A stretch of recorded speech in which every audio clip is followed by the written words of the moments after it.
Good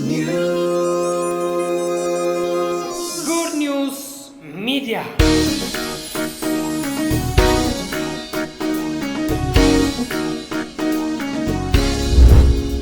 የጀመርነው ትምህርት በዚህ በእሁድ ማለዳ ዛሬ ሁለተኛ ክፍለ ጊዜ ላይ ነን። ሩጫችንን በትዕግስት እንሩጥ።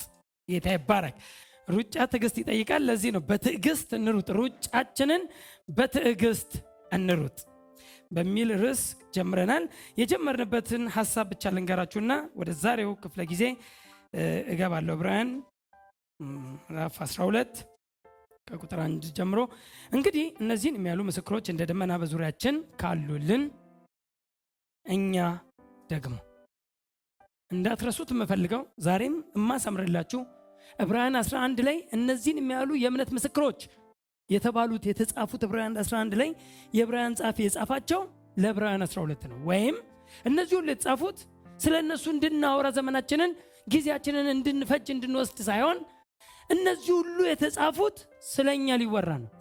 ይሄን አወራና እንግዲህ እነዚህን የሚያሉ ምስክሮች እንደ ደመና በዙሪያችን ካሉልን እኛ ደግሞ እኛ ደግሞ በሉ እስቲ አሁን ሯጮቹ እኛ ነን ነው። አሁን ደግሞ እኛ ደግሞ አሁን ስለ አብርሃም ሩጫ ብቻ ከምተርክ፣ ስለ ዳዊት ሩጫ ብቻ ከምተርክ፣ ስለ ተለያዩ የእምነት ምስክሮች ስለተባሉት ሰዎች የእምነት ሩጫቸውን ከምተርክ፣ ሌላ ደግሞ ሯጭ አለ አሁን በእምነት የሚሮጥ። እነዚህ የእምነት ምስክሮች ናቸው። ከነሱ በላይ እኛ የእምነት ምስክር እንሆናለን። ለምን ስትሉ እነሱ የእምነት ራስ የላቸውም፣ እኛ ግን የእምነት ራስ አለን።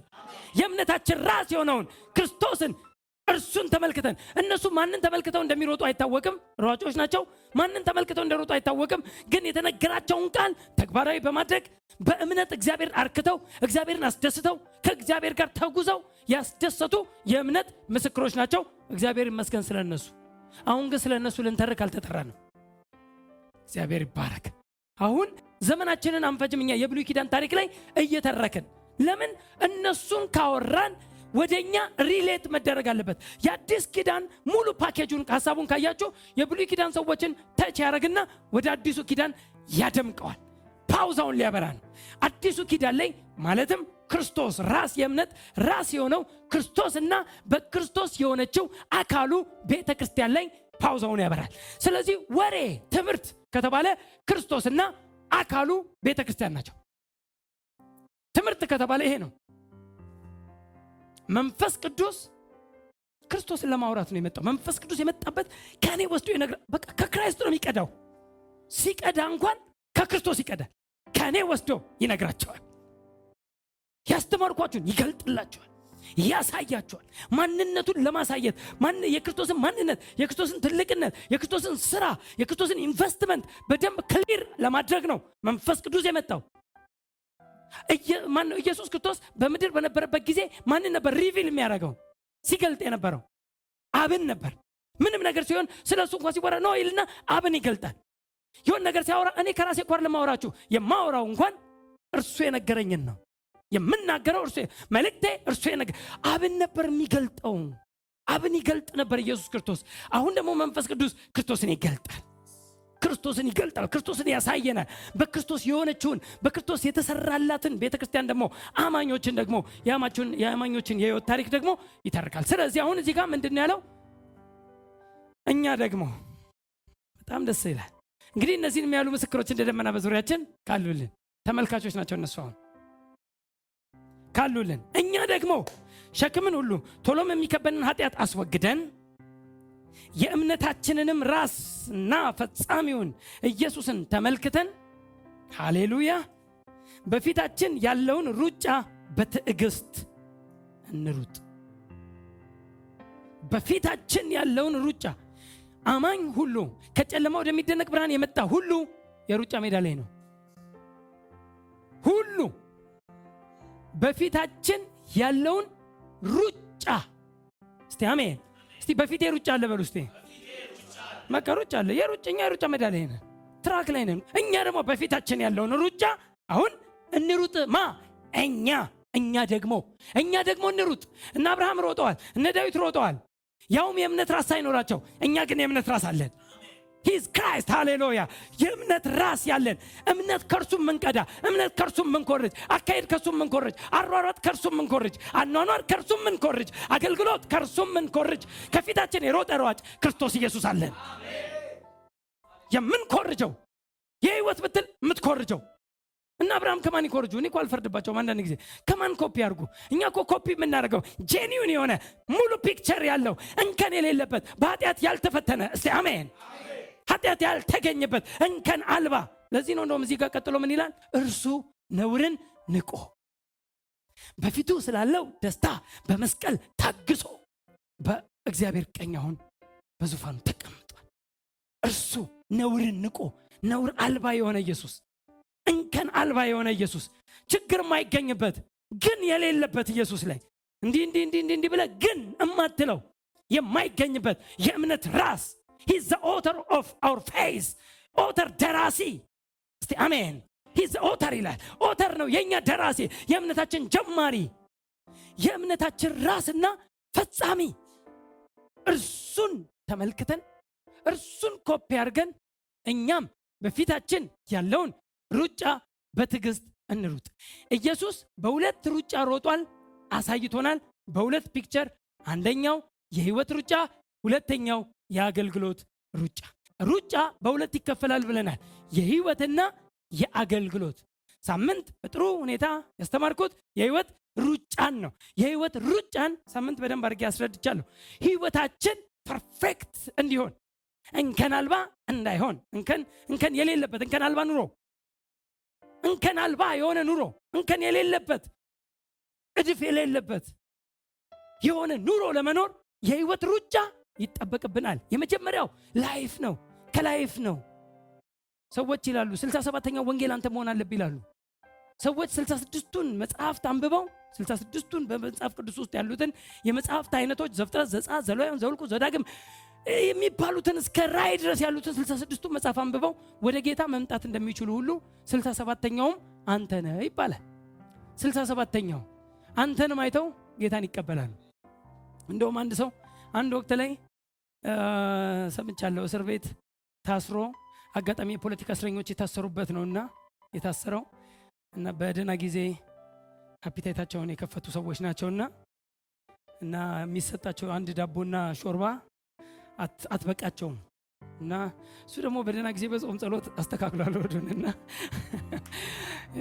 እና የሚሰጠውን ሾርባና አንድ ሾርባና በቀን የሚሰጠውን ሾርባና ዳቦ ግማሹን አጠገቡ ላለ አንድ እስረኛ ይሰጠዋል። እየቆረሰ ግማሹን ለዛ ይሰጠዋል። እሱም ያንን ይበላል፣ ከዛም ይጠጣል፣ ከዛ እንትን ይላል እና ሁልጊዜ ይህንን ነገር ያሳየዋል። ሁልጊዜ ይህን ነገር እንትን ያደርገዋል እና ተከታታይ ይህን ነገር ካደረገ በኋላ አንድ ቀን ረጅም ጊዜ ከቆዩ በኋላ ሊወጣ ሲል ይሄኛው እንግዲህ አሁን ልወጣ ነው፣ አንድ ነገር ግን ልነግር እፈልጋለሁ አለው። አንድ ነገር ልነግር እፈልጋለሁ እና ጌታ ኢየሱስ ክርስቶስን የግል አዳኝ አድርገህ እንድትቀበል እፈልጋለሁ። ጌታ ኢየሱስ ማን ነው አለው። ስለ ጌታ ኢየሱስ ነገረው። ጌታ ኢየሱስ ክርስቶስ አለው እንዳንተ ከሆነ እቀበለዋለሁ አለ። አንተ እንደ ጌታ ከሆንክ እኮ አይደለም። አያችሁ፣ አሁን ጌታ ኢየሱስን በደንብ አያውቀውም። ቢያውቀው ከማንም በላይ ነው። ኢየሱስ እንዳንተ ከሆነ እቀበለዋለሁ። 67ኛው ወንጌል እሱ ነው። እርሱን አይቶ ከኔም ይበልጣል ብሎ ለወንጌልም አፒታይት ከፈተለት፣ በር ከፈተለት በደንብ ለመናገርም እና ጌታ ኢየሱስ ክርስቶስን ተቀበለ አሉ እና እኛን አይቶ ሰው ካንተ መቀዳት አለበት። ክርስቶስን አንተ ላይ መታየት አለበት። በአንተ መልክ ላይ ክርስቶስ ሲታይ ማለት ነው። በአንተ ማንነት ላይ፣ በአንተ አካሄድ ላይ፣ በአንተ እርምጃ ላይ፣ በአንተ አካሄድ ላይ፣ በአንተ አስተሳሰብ፣ በአንተ ንግግር ላይ ክርስቶስ ሲታይ። ስለዚህ የህይወት ሩጫችን ከግብ ይደርሳል። አሜን። በእርግጥ እነግራችኋለሁ የህይወት ሩጫ ማለት የግል ሩጫ ነው ብያለሁ። በሩጫ ሜዳው ላይ የህይወት ሩጫ የተባለው የግል ሩጫ ነው። ስለዚህ የህይወት ሩጫ ከአገልግሎት ሩጫ በፊት የህይወት ሩጫ ይቀድማል። የህይወት ሩጫችን ፐርፌክት ከሆነ አገልግሎታችንም ፐርፌክት ይሆናል። አሜን። ህይወታቸው የተመሰከረለት ከሆነ የተመሰከረላቸው ሰዎች ከመካከላችሁ ምረጡ። በመልካም በተለያየ ነገር በመልካም አካሄዳቸው ካራክተር ነው እኮ የህይወት ምስክርነት ማለት። የህይወት ምስክርነት ያላቸውን 7 ሰዎች ምረጡና እነሱ እንዲያቆን አድርገን እንሾማለን አሉ ሐዋርያ 16 ላይ። እነሱን እንሾማለን። የህይወት ምስክርነት ይቀድማል ከአገልግሎት። ወደ አገልግሎት የሚጠራ የህይወት ምስክርነት ነው። ስለዚህ እነ ማናቸው? እነ እስጢፋኖስ ናቸው አይደል? እነ ፊልጶስ ዲያቆን፣ ከተመረጡት ዲያቆኖች ውስጥ ዲያቆን የህይወት ምስክርነታቸው ቼክ ተደርጎ እሱ በጣም ጥሩ ልጅ ነው፣ በጣም እንደዚህ ትግስቱ ሰፊ ነው ተብሎ ካራክተር ትልቁን ቦታ ይወስዳል። አኖይንቲንግ ወደ ተራራ ሊያወጣ ይችል ይሆናል ይላሉ ኬኔት። በተራራው ላይ እንድትቆይ የሚያደርግ ግን ካራክተር ነው ይላሉ። ጊፍት ስጦታ ያለ ነገር ከእግዚአብሔር ያገኘው እንዲያው ያገኘው እንትን ስምን ሊያገነው ይችላል። ገነህ ለመቀጠል ግን ካራክተር ወሳኝ ነው። ገነህ ለመቀጠል እንደወጣ ስምህ በዛው እንዲቀጥል ካራክተር፣ ባህሪ፣ ህይወት ወሳኝ ነው። ስለዚህ ከቻል የቻልነውን ያህል ጳውሎስ እንዳለው እየጎሰምን እያስተካከልን ከይህን ቢኖረውም ድሮ ባህሪ ነው የሚባለውን ነገር ባህሪ አይደለም ተቀይሯል እያልክ አሜን። እንደ ድሮ እንዲህ ነበርኩ ብለህ አትቀጥልም። ድሮ እንዲህ ነበርኩ፣ አሁን ግን በክርስቶስ ከሆንኩ በኋላ ሩሩ ሆኛለሁ። ሀርቴ ተቀይሯል፣ ልቤ ተለውጧል። ልብ እኮ ነው ጌታ እኮ የለወጠው እኮ ውስጥን። ልብ እኮ ከተለወጠ ምንም ናቡከደነጾር ሳር የበላው እኮ ልቡ ተለውጦለት ነው። ምንም ጌታ ከእሱ ጋር ክርክር ከማድረግ ልቡን የበሬ ልብ ሲገጥምለት ሄዶ ሳር ጋጠ፣ ጥፍሩ አደገ። ከዛ መጣነ ደግሞ ልቡን አይምሮ የተለወጠችልኝ ይላል። ልብ የሚለው አይምሮ ነው። እና ልክ ልቡ ደግሞ ሲለወጥ ደግሞ ጥፍሩን ቆረጠ። ጸጉሩ አድጎ ነበር ቆረጠ አለ። ስለዚህ ሰውን ውጭውን ከምትቆርጠው ውስጡን፣ ጸጉሩን ቆርጠ ጥፍሩን ቆርጠ። አንዳንድ ጊዜ መልካም ይባልና ውጭ ይከረከው። ውጭ አይደለም ውስጥ ነው። የውስጥ ኬዝ ነው መለወጥ ያለበት። ውስጡ የተለወጠ ሰው፣ ማንነቱ የተለወጠ ሰው፣ በክርስቶስ መሆኑ የገባው ሰው፣ በክርስቶስ የመጣለት ወይም የተቀበለውን የሕይወት ስርዓት የተረዳ ሰው፣ ውስጡ የተለወጠ ሰው ነግራችኋለሁ፣ አገልግሎት ማይነሩ ይሆናል። ጌታም ወደ እርሱ የጠራን በማርቆስ 3 ላይ አይተናል ባለፈው፣ ከእርሱ ጋር እንዲኖሩና እንዲልካቸውም። እስቲ አሜን። በቃ ላይፍ ሩጫው ይሄ ነው። የመጀመሪያው የኑሮ የህይወት ከእርሱ ጋር መኖር። እስቲ አሜን። ከእርሱ ጋር እንዲኖሩና ቀጥሎስ እንዲልካቸው። ሚኒስትሪ፣ ከሚኒስትሪ በፊት ህይወት። እስቲ አሜን። ሮሜ 12 ላይ ልንገራችሁና ወደ ዛሬው ትምህርት ልሂድ። ሮሜ 12 1 እና 2 እንግዲህ ወንድሞች ሆይ ሰውነታችሁን እግዚአብሔርን ደስ የሚያሰኝና ሕያው ቅዱስን መስዋዕት አድርጋችሁ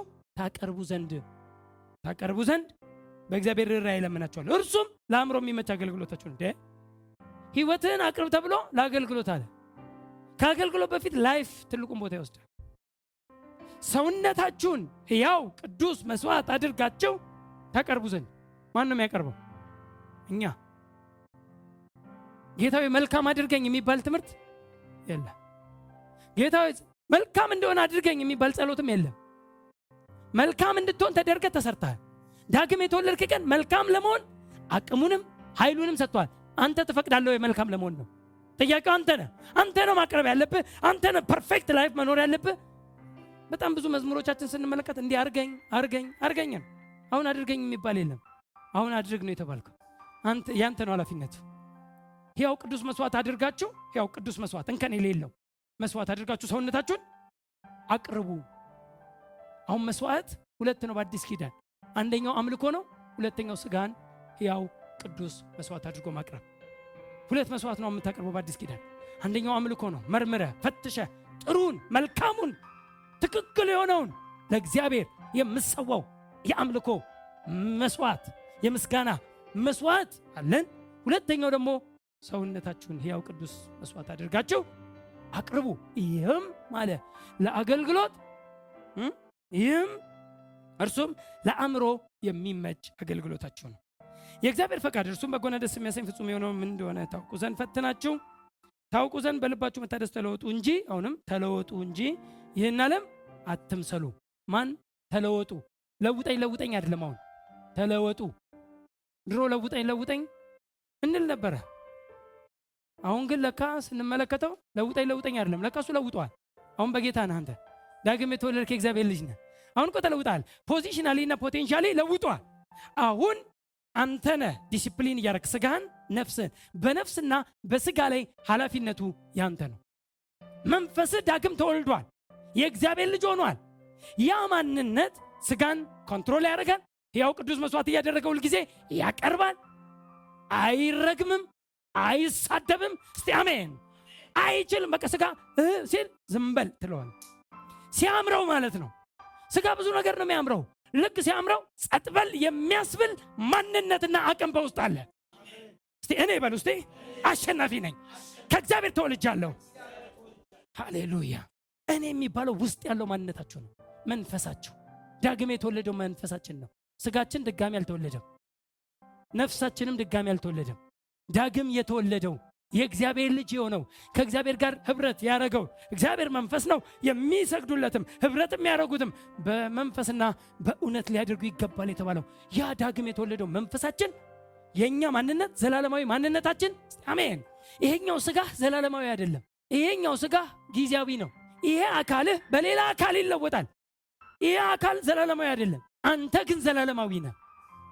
ዳግም የተወለድከው አንተ ማለት በስጋ ውስጥ የምትኖረው መንፈስ የሆንከው ማንነት አንተ ዳግም የተወለድከው የእግዚአብሔር ልጅ።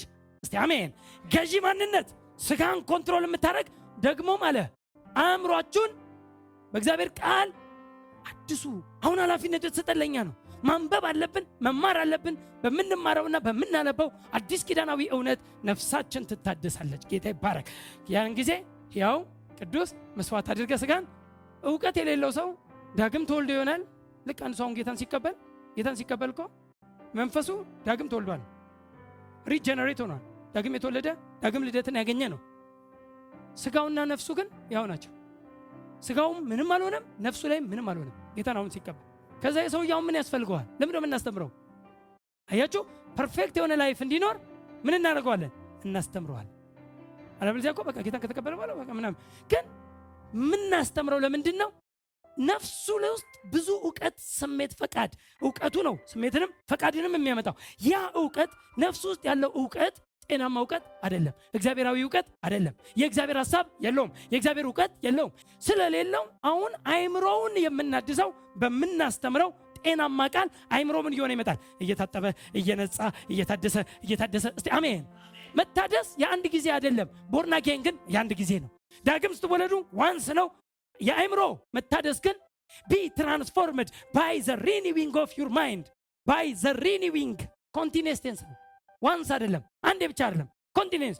አይምሮአችሁ እለት የእግዚአብሔር ቃል ሲገባ አሃ ስትል ስትጠል፣ አሃ ስትል ሲታጠብ፣ እስቲ አሜን።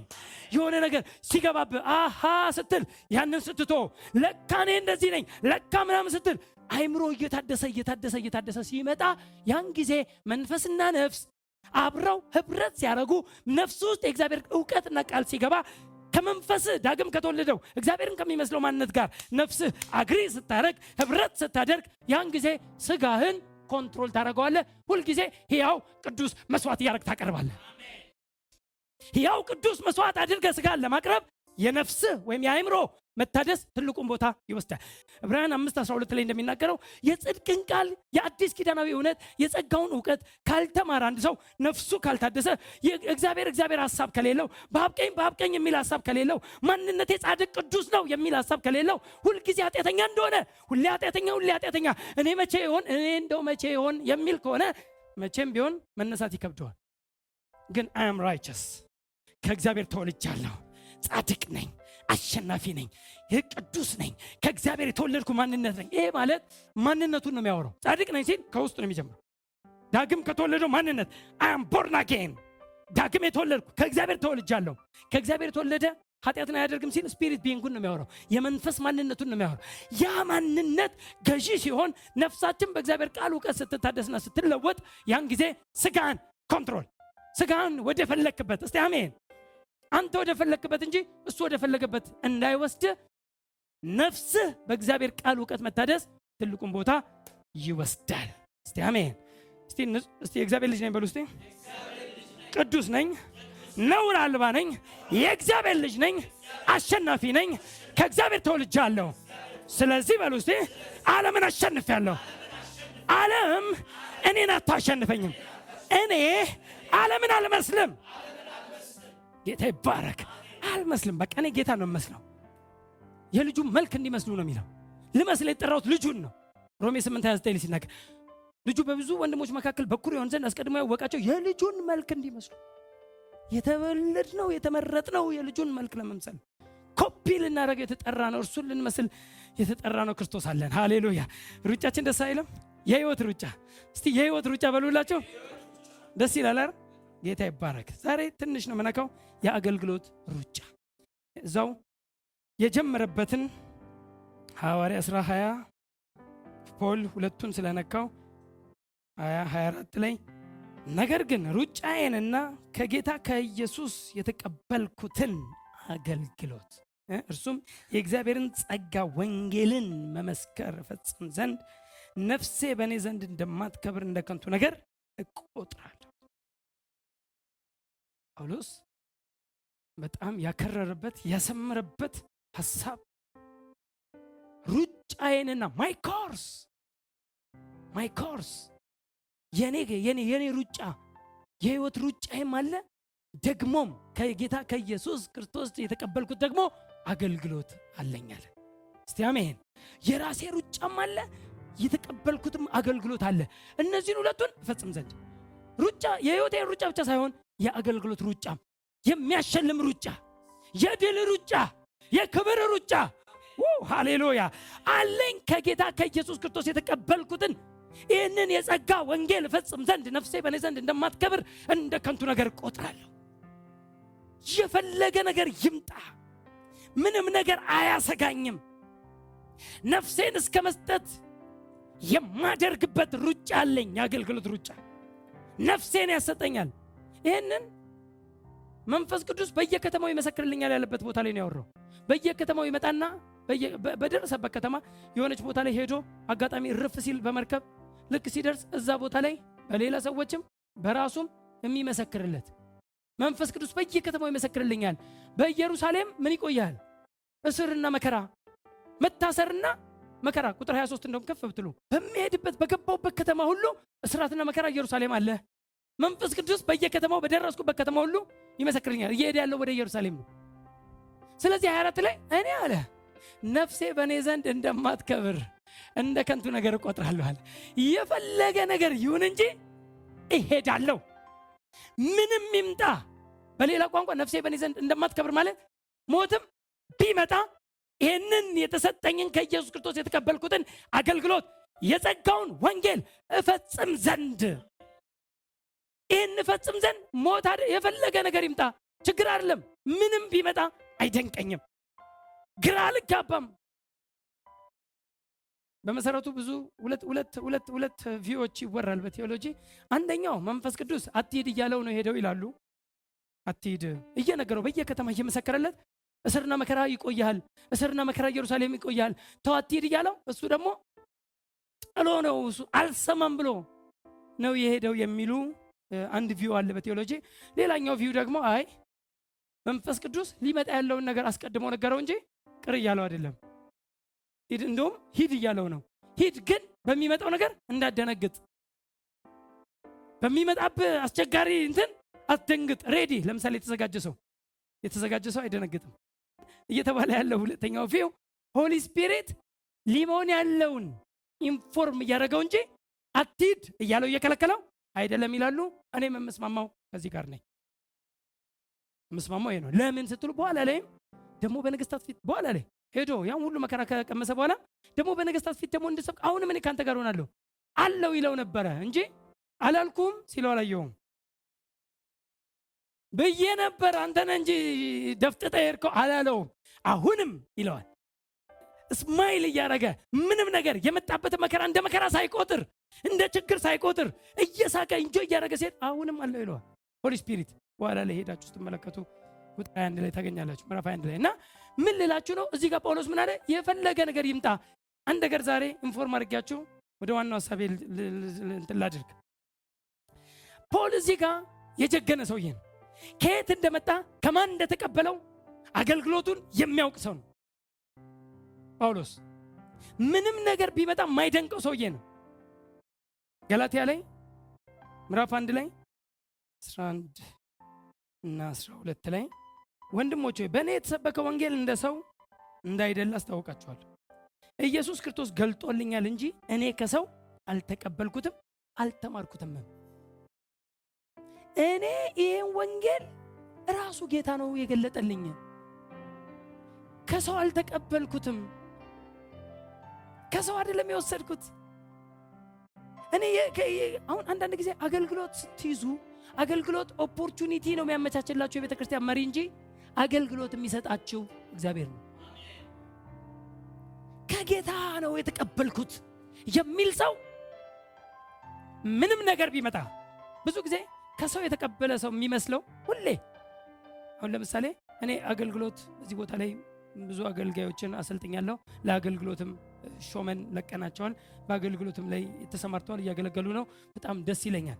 አሁን እኛን ለማስደሰት ወይም የቤተ ክርስቲያን መሪዎችን ለማስደሰት ሳይሆን የምናገለግለው አገልግሎት እርሱን የላከንን ለጦር ያስከተተንን እርሱን ደስ አሰኝ ዘንድ አለ ጳውሎስ። ልናስደስት አገልግሎቴን ከጌታ ተቀብያለሁ። ከጌታ እንደተቀበለ እዚህ ጋር እኔ ከሰው አልተቀበልኩትም፣ ከጌታ ከሰው አልተቀበልኩትም ሲል የተቀበለው ከማን ነው? ከጌታ። ማን የገለጠልኝ አለ? እርሱ ጌታ ነው። ጌታ ኢየሱስ ክርስቶስ ነው የገለጠልኝ።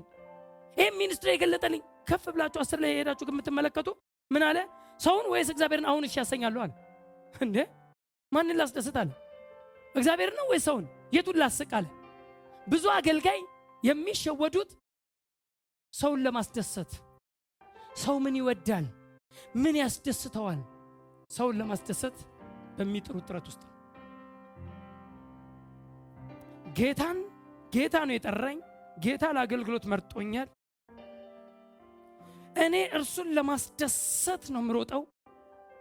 ከማፀን የለየኝ እሱ ነው። ከማፀን የጠራኝ ጳውሎስ እኮ ከሆድ ውስጥ የጠራኝ፣ ከማፀን የጠራኝ። የተጠራሁት ከየት እንደሆነ አውቃለሁ። ይገባኛል። ኮሊንግ ከዘመናት ፍጻሜ በፊት እኔን እንዳየኝ፣ ሳልወለድ ገና በእናት ሆድ ሳልገባ ሳልሰራ እንዳየኝ። እስቲ አሜን። እግዚአብሔር አስቀድሞ ነው ያያችሁ። ምድር ሳትፈጠር እንደሚለው በቃ ይሁን ነገር ስንት ሲያስቸግር የነበረ ጳውሎስ፣ ስንት እስር ቤት ሲወስድ፣ ስንቱን እንደ እስጢፋኖስ እኮ ተወግሮ ሲሞት እኮ ልብሳቸውን ሰብስበው አውልቁ አምጡ ምናም ብሎ ልብሳቸውን እኮ ሰጥተውት ሲቀጠቅጡት እኮ ቀጥቅጡና ምናም ብሎ ያስገደለ ሰውዬ እኮ ያስቀጠቀጠ ሰውዬ ከማፀን የጠራው ሲል አይገርም? ለማስቀጥቀጥ ነው እንደጠራው የምትለው እኮ ነው። ግን እሱ ያንን አይደለም። አሁን ለደረስኩበት ነገር ጋድ ወዝ ምን ነበረው? ፕላን ነበረው፣ ራይ ነበረው፣ ሐሳብ ነበረው። እኔን ምናልባት ዛሬ ልደክም እችላለሁ፣ ዛሬ ልዝል እችላለሁ የምትሉ ሰዎች ልትኖሩ ትችላላችሁ። የሆነ ነገር ልደክም ምናም፣ ፍጻሜ እሱ አይደለም። ጋድ የጠራ እግዚአብሔር የጠራ አባትህ የጠራ በዛሬ ድካምና መነሳት፣ መውደቅና መነሳት፣ ማዘንና መሳቅ፣ ሳቅን አተ ሊሆን ይችላል። የሆነ ነገርን አተ ይሆናል፣ ብዙ ነገርን አተ ይሆናል፣ ደስታን አተ ይሆናል። ግን ልንገርህ እግዚአብሔር በእናንተ ላይ ዓላማ አለው። በአንተ ላይ ዓላማ አለው፣ ፐርፐዝ አለው። ኮል ሲያደርግ ዝም ብሎ አልጠራህም። ዝም ብሎ ፕሮግራም ተካፍለህ አሙቀህ ከዛ ደግሞ አግብተህ ወልደህ ቢዝነስም ተሳክቶልህ አጋጣሚ ስኬት መጥቶ በቢዝነስም ተሳክቶልህ ይሁን ነገር ሁሉ ነገር የምትፈልገውን ነገር እኔ ልንገራችሁ፣ ሰው ሁሉ ይሮጣል። ጥሩ ነው፣ ናቹራል ነው። ይሁን ነገር ለማድረግ አይረካም ሰው፣ ናቹራል ነው። ሁሉ ነገር እየሆነ ይሄን ሁሉ ዓለም ሁሉ ያንተ ቢሆን አትረካም። ሰው የሚረካው በእግዚአብሔር ብቻ ነው። ሰው የሚረካው ጌታ ኢየሱስ ክርስቶስን ሲቀበል ብቻ ነው። ነፍስ ውስጥ የሆነች ፖር ስፔስ አለች፣ የሆነች ክፍተት አለች። እሷን ክፍተት የሚሞላት ጌታ ነው። ሰው ሚሊዮነር ሆኖ ቢሊዮነር ሆኖ ሁሉ ነገር ሞልቶ መብላትና መጠጣት ብቻ ከሆነ የመብላትና የመጠጣት ከሆነ አንዳንድ ጊዜ የሆነ ነገር ዲዛይር ታደርጋላችሁ። ዲዛይር ትመኙና ልክ ስታገኙት ተራ ይሆንባችኋል። መቼውም መኪና ምነዳ ያለ ሰው እኔ እንደው መቼ መኪና እኔ ሳልነዳ ምናምን ነገር ያለ ሰው ልክ መኪና ሲያገኝ ተራ ይሆንበታል። ውስጣችን ግን በርኒንግ ያለው እሳትን ከጣልኩ ዘንድ ምን እፈልጋለሁ ያለ የሚነደው ውስጣችን የሚነድ አንድ ግን ነገር አለ፣ የጌታ ነገር፣ የተወለድኩበትን ልፈጽም ዘንድ። እስቲ አሜን በሉ። እስቲ በውስጣችሁ እግዚአብሔር የዘራው ቀስ እያለ እየበዛች የምትመጣ ባለበት ሁኔታ የግድ ቤተክርስቲያን የመመስረትና ቤተክርስቲያን የመስበክ ጉዳይ ብቻ ያልሆነ በውስጥ እግዚአብሔር ብዙ እንዴ እኔ በዚህ ቦታ ላይ ቆሜ ከምሰብከው ቤተክርስቲያን መስርቼ ከምሰብከው በላይ ወይም አድኜ ከማቀው ሰዎች በላይ ይሄኔ በሌላ ፊልድ ውስጥ በሌላ ስራ ውስጥ ያለ ሰውዬ ስንት ሰዎች ወደ ጌታ አምጥቷል። ጌታ የሚያጨበጭብልህ የሆነች አዳራሽ ውስጥ ገብተህ ፑልፒት አድርገህ የሆነች ባክግራውንድ ሰርተህ የሆነች ምናምን ነገር አድርገህ እሱ አይደለም የሱ ጉዳይ አይደለም። አሁን እኛ ስለ ቸርች ፕላንቲንግ አይደለም። ቸርች ፕላንቲንግም ውስጥ ከመጣ እግዚአብሔር ይመስገን ጥሩ ነገር አለ መልካም። ግን እሱ አይደለም። ባለበት ሁሉ አገልጋይ ነህ ነው። በሄድክበት በተራመድክበት ሁሉ ሰዎችን ከተንሻፈፉበት ከሚሄዱበት ሮንግ ዌይ ወደ ራይት ዌይ የምትመራ መልካም አገልጋይ። አሜን። ነፍሴ በእኔ ዘንድ እንደማትከብር ይሄ ነው ያሰመረው። ነፍሴ በእኔ ዘንድ እንደማትከብር እንደ ከንቱ ነገር እቆጥራለሁ። ምንም ነገር አይሞቀኝም፣ አይበርደኝም፣ አያስደንቀኝም። ምንም የሚያስደንቀኝ አለ። ፐርፐስ ዓላማ አለኝ፣ ተልእኮ አለኝ። ኖሮች ምድር መልቀቅ አይቀርም። ግን በምድር አንድ ጊዜ በምትኖርባት ምድር ማርክ አርገህ የምታልፈው ስራ ይኖርህ። ቲክ አርገህ የምታልፈው ስራ ይኖርህ። የሚተረክልህ ስራ ሰርተህ እለፍ። እነ አብርሃምም አልፈዋል፣ እነ ዳዊትም አልፈዋል፣ ሁሉም አልፈዋል። የእምነታችን ራስም ሄዷል። አሁን እኛ ግን አለን። እስቲ አሜን በሉ እስቲ። በስጋ ውስጥ እንዳለ በስጋ ውስጥ ስኖር ለእናንተ ነው አለ ጳውሎስ። ልሄድ ከክርስቶስም ጋር ልኖር እናፍቃለሁ። ፊልጵስዩስ 1:22 ፊልጵስዩስ 1:22 ልሄድ ከክርስቶስም ጋር ልኖር እናፍቃለሁ። ናፍቆቴ እኮ ነው አለ ወደ ጌታ መሄድ። ሞትን እኮ ነው የሚለው። እንደ አጋግ ሞትን አልፈራም ይሄ ሰውዬ። ሞት እንዴት ያስፈራል አላለም። እንደ አጋግ እንደውም እናፍቃለሁ ነው ያለው። ልሄድ ከክርስቶስም ጋር ልኖር፣ ምክንያቱም ከዚህ ምድር ስትለቅ ልትኖር ነው። አሜን። ልሄድ ከዛስ ልኖር። እስቲ አሜን። ምድር ሲለቀቅ ሊኖር እንጂ ሊጠፋ አይደለም። ልሄድ ከክርስቶስም ጋር ልኖር እናፍቃለሁ። በስጋ ውስጥ በስጋ ይላል አማርኛችን፣ እንግሊዘኛው in the flesh in the body ያለውት ግን ለእናንተ ጥቅም ነው። in the body በስጋ ውስጥ ባልሆን በአካል ውስጥ ባልሆን እናንተም ባልጠቀም። ስለዚህ እኔ በሁለቱ ነገር እየተጨነኩ ነው አለ። እንደው ልሂድ እላለሁ ደግሞ ለእናንተም ነው ማስፈልጋለሁ አለ። ኧረ እባካችሁ ልሂድ እላለሁ ለሁለት ተሰንጥቄያለሁ አለ። ብሄድ ይሻለኛል እላለሁ ደግሞ በስጋ ውስጥ መኖር ደግሞ ለእናንተ ጥቅም ስለሆነ በዚህ ምድር አለው አለ። እኔ እነግራችኋለሁ መሄዳችን አይቀርም። ምድር ለቀን እንሄዳለን። በምድር እስካለ ግን ማርክ አድርገህ ሩጫውን ፈጽም ያለው አይ ፊኒሽድ ዘ ሬስ የምትልበትን ሩጫውን የተሰጠኝን ተልእኮ ፈጽም ያለው የህይወት ተልእኮዬን ፐርፌክት አድርጌ ይሆናል። ጥሩ። አሁን ደግሞ በእኔ ውስጥ ደግሞ እግዚአብሔር የሚሰራው ስራ አለ ብላችሁ እመኑ። በደንብ እችን ስሙኝ። ሁላችሁ አገልጋዮች ናችሁ። እስቲ አሜን። እስቲ እኔ አገልጋይ ነኝ በሉ እስቲ።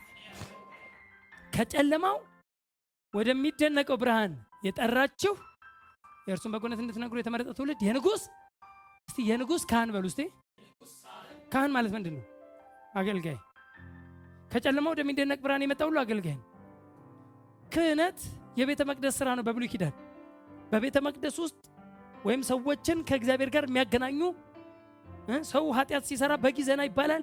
ከዛ ያን የክህነት ስራ አይደል የተለያየ አይነት በቤተ መቅደስ ውስጥ የማጠን ስርዓት ብዙ የቤተ መቅደስ አገልጋዮች ካህናት ተብለው ነበር በብሉይ ኪዳን። በአዲስ ኪዳን ግን ከጨለማ ወደሚደነቅ ብርሃን የመጣ ሁሉ የንጉሥ ካህን።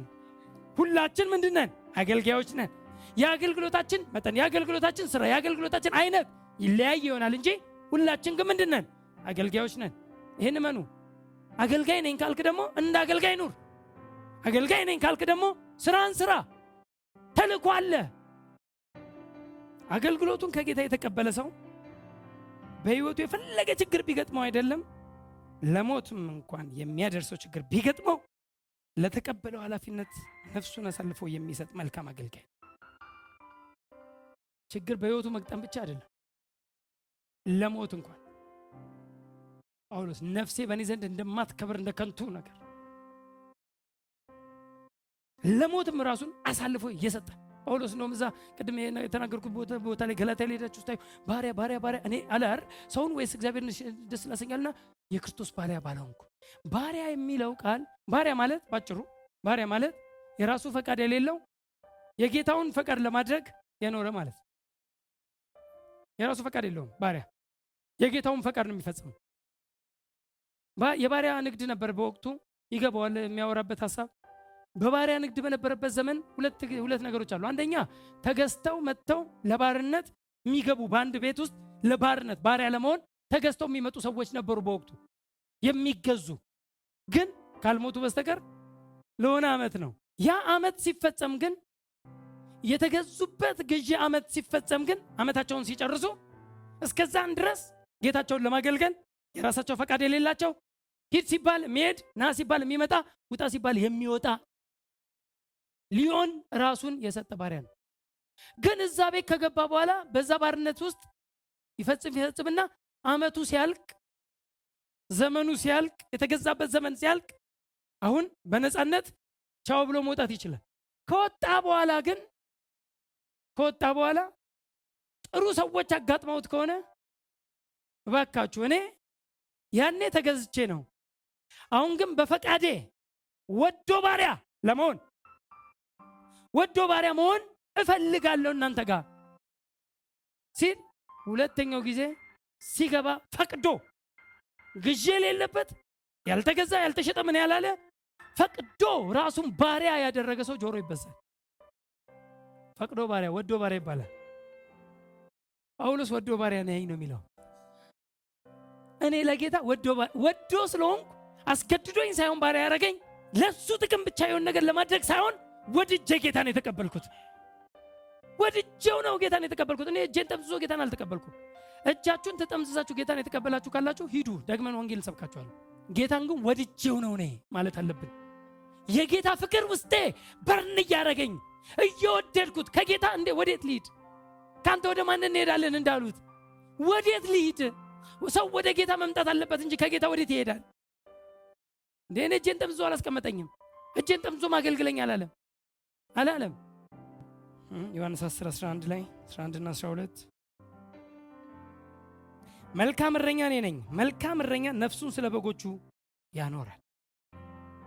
እረኛ ያልሆነ በጎቹ የእርሱ ያልሆኑ ሙያተኛ ግን ተኩላ ሲመጣ ባየ ጊዜ በጎቹን ትቶ ይሸሻል። ተኩላም ይነጥቃቸዋል፣ በጎቹንም ይበትናቸዋል።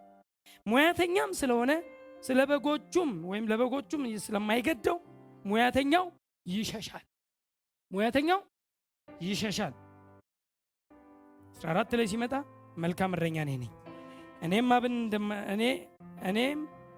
አብም እንደሚያውቀኝ እኔም አብን እንደማውቀው የራሴን በጎች ያውቃል፣ የራሴን በጎች ያውቁኛል፣ ነፍሴንም ስለ በጎች አኖራለሁ። 2 ጊዜ ነፍሴን ስለ በጎች አኖራለሁ።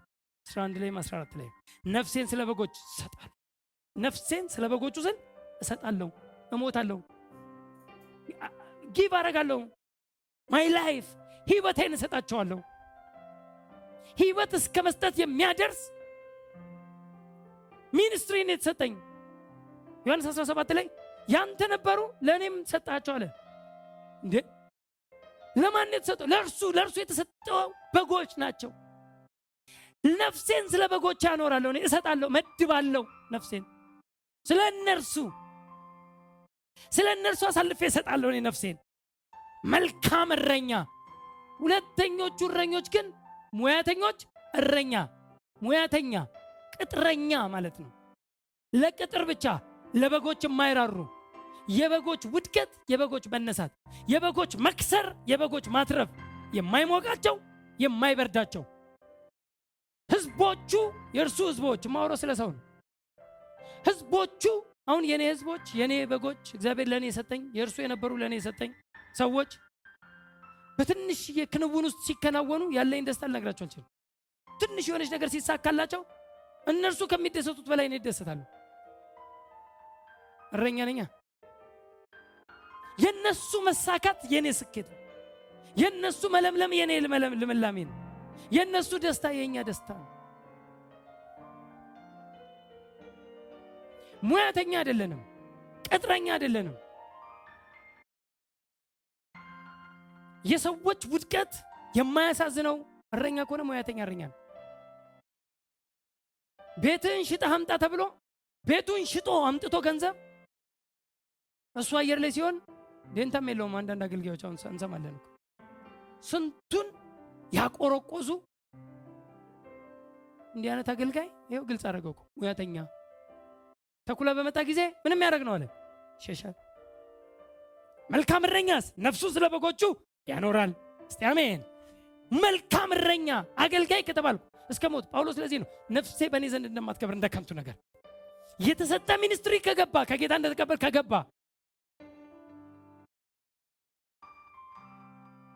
ማንም ሳቀልህ፣ ማንም ከፋው፣ ማንም ደስ አለው፣ ማንም ተናደደብህ፣ it is not your business። ትቀጥላለህ። እግዚአብሔር ይመስገን በምናገለግለው አገልግሎታችን ሰው ሁሉ ወይም ህዝባችን ሁሉ እንዲደሰት እናስባለን፣ እንመኛለን። ግን ለማስደሰት አይደለም ዓላማችን፣ የላከንን ለማስደሰት።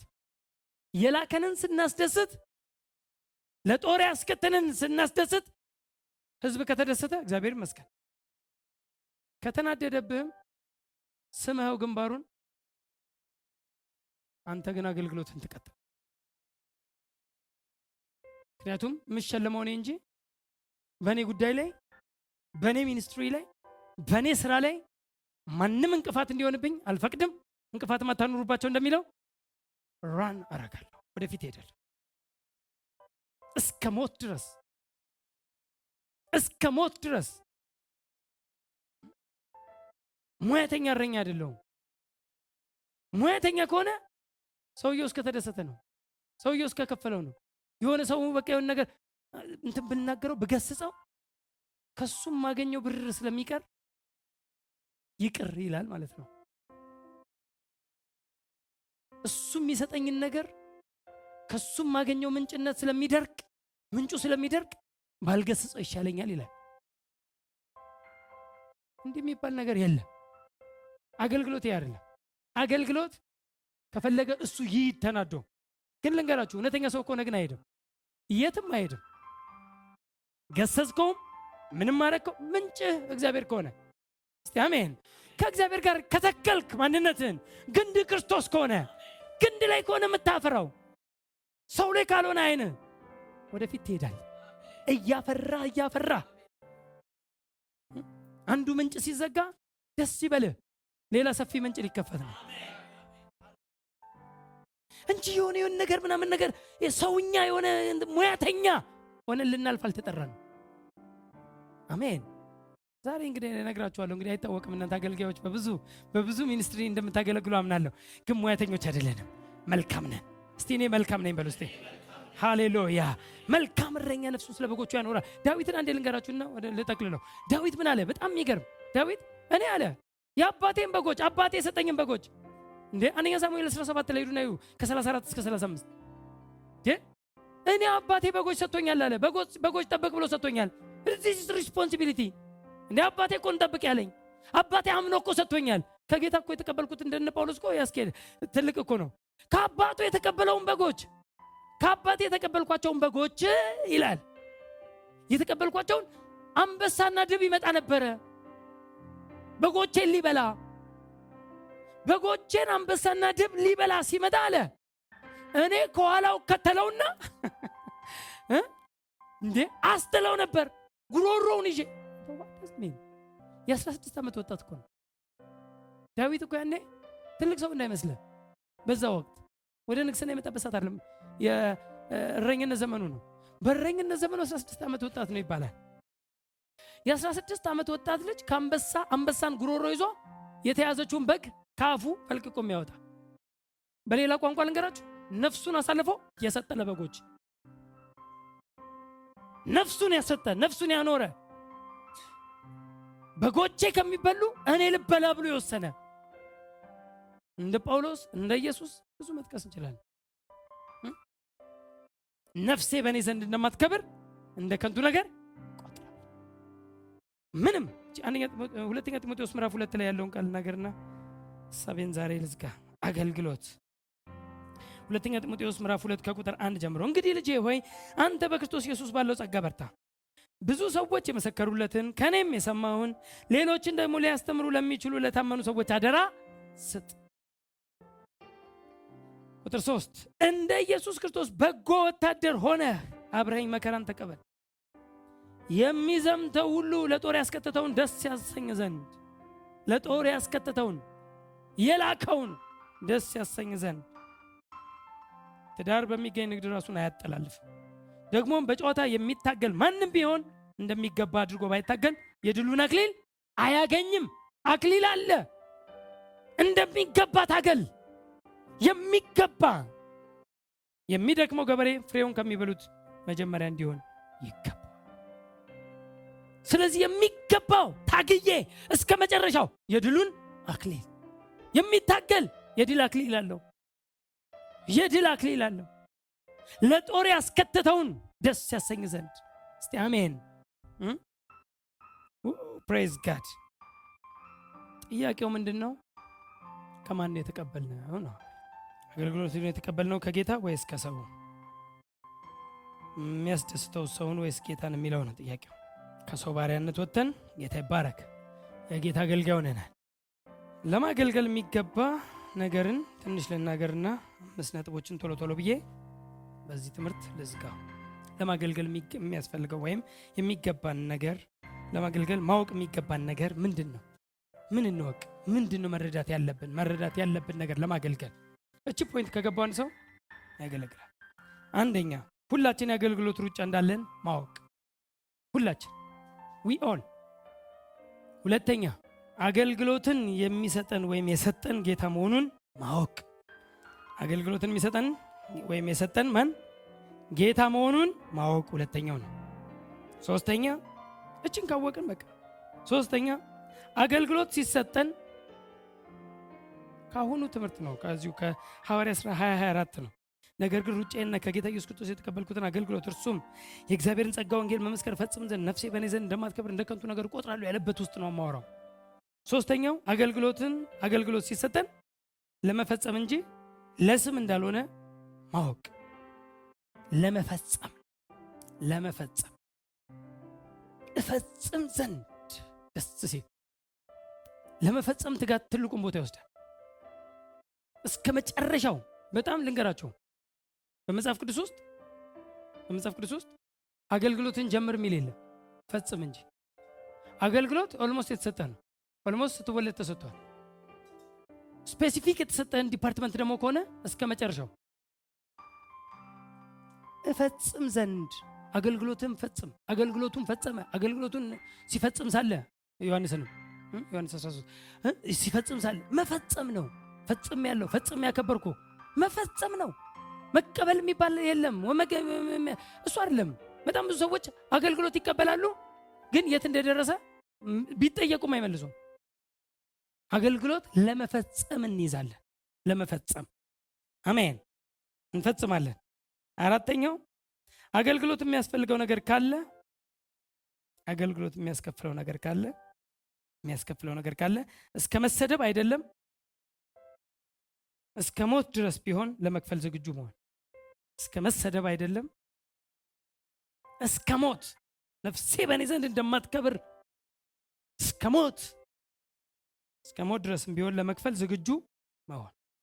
የመጨረሻው አምስተኛው ለማገልገል ማወቅ የሚገባን ነገር አገልግሎት ፍሬና የድል አክሊል እንዳለው መረዳት። አገልግሎት ፍሩት አለው፣ ፍሬ አለው። ቅድም ምን አለ? የሚደክመው ገበሬ ፍሬውን ለመብላት የመጀመሪያ ሊሆን ይገባል። ፍሬ አለው። አገልግሎት ምን አለው? ፍሬ አለው፣ ደግሞም የድል አክሊል አለው። እነዚህ ነገሮች የገባው ሰው ማገልገል ይችላል። ለሩጫ ተጠርቻለሁ። የአገልግሎት ሩጫ አለኝ፣ የህይወት ሩጫም አለኝ። ህይወቴንም ፐርፌክት አደርጋለሁ። ደግሞም ባለኝ ችሎታ፣ ባወቅኩት እውቀት፣ በበራልኝ ነገር ሁሉ ወይም በቀን የበራልኝን በማታ ላበራው፣ ትንሽ ከገባችኝ ለሰዎች ላስረዳ፣ ላሳውቅ። የክርስቶስ ኢየሱስ አዳኝነት ከገባኝ ከሁሉም ቀላል ኢየሱስ ያደረገላችሁን መናገር በጣም ቀላል ነው።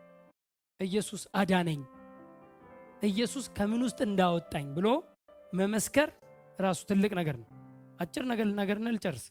አጠገባችሁ በሄዳችሁበት ቦታ ሁሉ፣ በደረሳችሁበት ቦታ ሁሉ አጠገባችሁ ወደ እናንተ የሚመጡ ሰዎች ሁሉ ኦፖርቹኒቲውን እግዚአብሔር ለእናንተ እየሰጣችሁ ነው። የወንጌል ሰባኪነት ጊፍት ባይኖረኝም ሁሌ ግን ወንጌል መስካሪ ነኝ።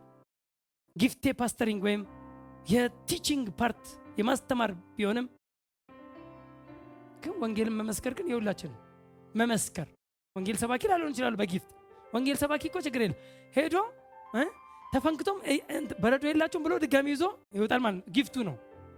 እኔ የትም ካፌ ብታገኘኝ የትም ቦታ ብታገኘኝ እማወራው ይሄንኑ ነው። ጊፍቴ ነው። የትም ቦታ ላይ ጊፍታችንን ነው። ሁሉ የራሱ ጊፍት አለው። ግን ወንጌል መመስከር ግን የሁላችን ምልክት ነው። መመስከር መናገር ወንጌል ሰባኪነት ጊፍት ነው። ወንጌል መስካሪነት ግን የአማኝ ሁሉ መገለጫ። አማኞች ነን። እስቲ አሜን። እስቲ ለጓደኛዬ ማሰብ አለባችሁ። ጓደኛዬን ያገኘሁትን ሁሉ እንደዚህ የደረስኩበት እንዴ እኔ በእኔ በኩል ጌታ ወደ እኔ አቅርቦት እኔ ያልነገርኩት እኔ ካልነገርኳት ማን ሊነግራት ነው? ማን ጌታ እንዲወርድ ነው? ሁላችን በሩጫ ሜዳ ላይ ነን። የአገልግሎት ሩጫ። አባቶ እንወዳለን፣ እናመሰግናለን። በእውነት ከተህብናል። ይህም ፍቅር ከተህብናል። አንተ ገብተህናል። አንተን መናገር አያሳፍረንም። ወንጌልን መስበክ አላፍርም። ጳውሎስ ወንጌልን በመስበክ አላፍርም እንዳለ አላፍርም። አስቀድሞ ለይሁዳዊ ከዛም ለግሪካዊ የእግዚአብሔር ኃይል ለማዳን ነውና እንዳለ በወንጌል አላፍርም ካለ በወንጌል አናፍርም። በገባን እውነት በደረስንበት በተቀበልነው ጌታ አናፍርም። ሰው ጫት ይዞ ሲሄድ አያፍርም። ሰው ነውር ሲያወራ አያፍርም። ሰው ቢራ ይዞ ፊት ለፊት በነውሩ እግሩን አጣምሮ ቁጭ ሲል አያፍርም። በማይጠቅም ተራ በሆነ ለሱ ክብሩ ነው። ከፊት ለፊት ሰው ሁሉ እያየው ይዞ ሲቆም አያፍርም። እኛ በጌታ አናፍርም። አላፍርም። ጌታን ለማዳን ነው። በወንጌል አላፍርም። የሚያድን ነው። ከየትኛውም ከገቡበት ከሰመጡበት ነገር ሁሉ የሚያወጣቸው መንገድ ስለሆነ በወንጌል አላፍርም። አባቶ እንወዳለን፣ እናመሰግንሃለን፣ ከፍ እናረጋለን። ጌታ ሆይ ተባረክ። አስተምረህናል፣ አስታጥቀህናል፣ ገልጠልናል ራስህን። ሁሉ ለአንተ ክብር ይሁን በጌታ በኢየሱስ ስም።